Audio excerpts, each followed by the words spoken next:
علیکم ورحمۃ اللہ وبرکاتہ۔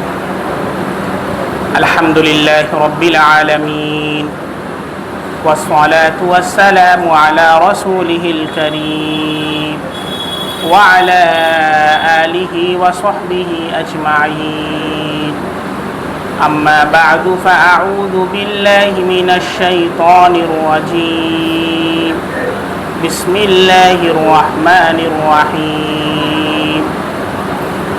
أفرأيتم الماء الذي تشربون أأنتم أنزلتموه من المزن أم نحن المنزلون لو نشاء جعلناه أجاجا فلولا تشكرون صدق الله العظيم۔ میرے محترم بزرگوں، دوستوں، اللہ رب العزت نے ہمیں اس دنیا میں امتحان کے لیے بھیجا ہے، اور ہر انسان کے ساتھ دونوں حالتیں پیش آتی ہیں۔ کبھی خوشی کی حالت ہوتی ہے اور کبھی غمی کی حالت ہوتی ہے۔ کبھی زندگی میں موافق حالات سے سامنا ہوتا ہے اور کبھی ناموافق حالات سے سامنا ہوتا ہے، تو دونوں چیزیں زندگی میں لگی رہتی ہیں۔ ایک مومن کا کیا شیوا ہے اور کیا طریقہ ہونا چاہیے، قرآن اور احادیث میں اس کے لیے رہنمائی کی گئی ہے۔ چنانچہ ایک حدیث میں حضرت صہیب رومی رضی اللہ عنہ سے مروی ہے کہ نبی کریم صلی اللہ علیہ وسلم نے ارشاد فرمایا کہ مومن کا معاملہ عجیب ہی ہے کہ اس کے لیے ہر حال میں خیر ہی خیر اللہ نے رکھی۔ اگر اس کو کوئی تنگی پیش آتی ہے اور صبر کرتا ہے تو بھی اس کے لیے خیر ہے، اگر اس کو کوئی خوشی کی خبر ملتی ہے اور شکر کرتا ہے تو بھی اس کے لیے خیر ہے۔ قرآن میں سورۃ الواقعہ میں اللہ نے ارشاد فرمایا، جو خطبے میں آیت کریمہ پڑھی ہے، اللہ فرماتے ہیں افرأیتم الماء الذی تشربون، تو تم کیا پانی کو نہیں دیکھتے جس پانی کو تم پیتے ہو؟ اانتم انزلتموه من المزن ام نحن المنزلون، کیا تم اسے بادل سے، آسمان سے برساتے ہو یا ہم برساتے ہیں؟ پھر اللہ فرماتے ہیں لو نشاء لجعلناه اجاجا، اگر ہم چاہتے تو اسے کڑوا بنا دیتے، پھر تم اسے پی نہ سکتے، فلولا تشکرون، تو کیوں اللہ کا شکر نہیں ادا کرتے؟ آگے اللہ فرماتے ہیں افرأیتم النار التی تورون، کیا آگ کو نہیں دیکھتے جسے تم روشن کرتے ہو؟ وہ آگ، اللہ فرماتے ہیں اانتم انشأتم شجرتها، کیا تم نے اس کے درخت کو بنایا ہے؟ ام نحن المنشئون، یا ہم بنانے والے ہیں؟ پھر کیوں اللہ کا شکر نہیں ادا کرتے؟ بہت سارے لوگوں کو دیکھا جاتا ہے، ہم بھی اسی میں شامل ہیں، کہ اگر اللہ کی طرف سے انعامات کی بارش ہے، اللہ کی طرف سے حالات اچھے ہیں تو ہم بہت خوش ہوتے ہیں، اللہ کا شکر کرتے ہیں، اور جہاں ذرا سے حالات تبدیل ہوتے ہیں ہم فوراً ناشکری کرنے لگتے ہیں۔ یہ ایمان والے کا شیوا نہیں ہے۔ سورۃ الفجر میں اللہ تعالیٰ فرماتے ہیں فَأَمَّا الْإِنسَانُ إِذَا مَا ابْتَلَاهُ رَبُّهُ فَأَكْرَمَهُ وَنَعَّمَهُ، اللہ تعالیٰ انسان کو آزماتا ہے تو جب وہ اس کو اکرام دیتا ہے، اس کو نعمتیں عطا فرماتا ہے، تو وہ کیا کہتا ہے؟ کہتا ہے میرے رب نے میرا اکرام کیا ہے، میرے اوپر بڑا فضل ہے، اللہ کا فضل ہے، اللہ کا احسان ہے۔ پھر اللہ فرماتے ہیں وَأَمَّا الْإِنسَانُ إِذَا مَا ابْتَلَاهُ رَبُّهُ فَقَدَرَ عَلَيْهِ رِزْقَهُ، اور جب اللہ اسے آزماتا ہے اور اس کے رزق کو تنگ کر دیتا ہے تو کیا کہتا ہے؟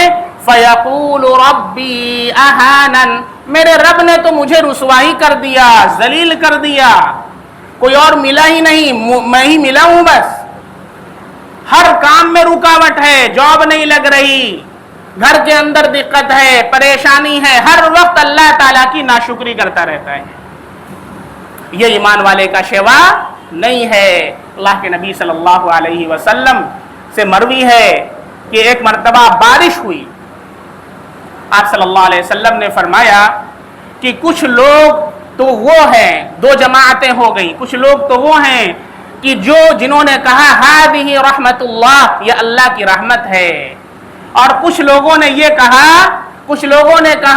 کہ یہ فلاں فلاں نو کی وجہ سے یہ بارش ہوئی ہے، یہ ایک ستارہ ہے، اس کے غروب اور طلوع کی وجہ سے یہ بارش ہوئی ہے، یہ عقیدہ انہوں نے بنایا۔ اللہ کے نبی نے فرمایا کفرا، انہوں نے کفر کیا۔ اب آج دیکھ لیں، پہلے سے موسم کتنا اچھا ہے، پہلے اتنی تیز دھوپ تھی کہ انسان باہر کھڑا رہنا مشکل تھا، وہاں جو لوگ بیٹھے ہوئے ان کا وہاں بیٹھنا مشکل تھا۔ اللہ کا فضل، اللہ کا کرم کہ اللہ نے کتنا موسم اچھا کر دیا ہے کہ آپ اطمینان سے ہر جگہ بیٹھ سکتے ہیں۔ ابھی کل کی بات ہے، میں نکلا نماز پڑھ کر ظہر کی تو ایک صاحب میں نے کہا اللہ کا کتنا شکر ہے کہ اللہ نے موسم کتنا اچھا کر دیا، لیکن امس بہت ہے، امس بہت ہے۔ میں نے کہا اللہ کا شکر تو ایک بار ادا کر دیجئے کہ سورج کی روشنی کو اللہ نے کم کر دیا اور بادل کا پرتو اس کے اوپر ڈال دیا اور اپنے بندوں کو راحت عطا فرمائی۔ اللہ کا شکر نہیں ادا کرتے اور کہتے ہو امس بہت ہے، ناشکری کرنے کی عادت ہے۔ اس لیے اللہ قرآن میں فرماتا ہے وَقَلِيلٌ مِّنْ عِبَادِيَ الشَّكُورُ، میرے تھوڑے سے بندے ہیں جو میرا شکر کرنے والے ہیں، بقیہ سب ناشکری کرنے والے ہیں۔ ہم سب ناشکری کرتے ہیں، کیا ہم نہیں کہتے ہیں امس بہت ہے؟ ارے اللہ کا شکر ادا کیجیے، اللہ نے اتنا اچھا موسم کیا ہے۔ اللہ چاہتا تو اس سے بھی زیادہ دھوپ کر دیتا، 55 جو ہے پر ہو جاتا سیلسیس، اللہ تعالیٰ بڑھا دیتے اور موت واقع ہو جاتی، لیکن اللہ نے کرم کیا اور ہمارے گناہ تو ایسے ہیں کہ اللہ رب العزت ہمیں زمینوں کے اندر دھسا دے، پھر بھی اللہ کا کرم ہے کہ اللہ رب العزت نے بادل بھیجا ہے اور بارش برسا رہا ہے۔ یہ قیامت کی علامات میں سے، اس لیے ہر وقت اللہ کا شکر کرنے کی عادت ڈالیں، ناشکری سے اپنے آپ کو بچائیں۔ اور شکر کی 3 کیفیات ہیں، شکر کے 3 درجے ہیں۔ ایک شکر ہے دل کے اعتبار سے، ہمارا دل اللہ کے احسان پر، اللہ کی نعمتوں کے اوپر دل سے اللہ کا شکر ہونا چاہیے۔ دوسری جو کیفیت ہے وہ زبان سے ہے، ہم اپنی زبان سے بھی کیا کہیں؟ الحمدللہ، الحمدللہ، تمام تعریفیں اللہ کے لیے ہیں، اللہ کا شکر ہے، اللہ تیرا شکر ہے، زبان سے بھی کہیں۔